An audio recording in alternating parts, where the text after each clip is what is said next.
क्या हुआ, वाकया क्या हुआ ये? सर वाकया ये हुआ, हम अटक पंप पे हमारी पोजीशन थी और हमें एक धमाके की आवाज़ आई।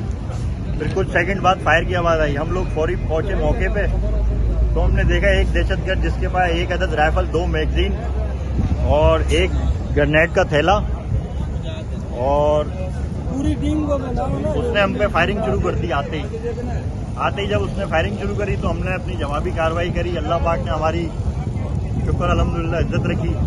उसके हैंड शॉट लिया मैंने और वो मौके पे ही किल हो गया। ये किस पर थे, बाइक पर थे? सर मैंने सवारी नहीं देखी, मिट्टी के पीछे छुपा हुआ था। ये देखो जब हम यहाँ पहुंचे ब्लास्ट शुरू हुआ था, ये यहाँ पर मस्जिद के पीछे छुपा हुआ था। अल्हम्दुलिल्लाह अल्लाह पाक ने मदद फरमाई, नुसरत फरमाई। अल्लाह पाक टोटल 2 लोग थे? 2 लोग थे जी। टोटल नहीं पता, 2 थे। हम जब यहाँ एक ब्लास्ट शुरू हुआ था और एक यहाँ छुपा हुआ था जो हमारे पे फायर कर रहा था। आपका नाम क्या है? मेरा नाम नोमान।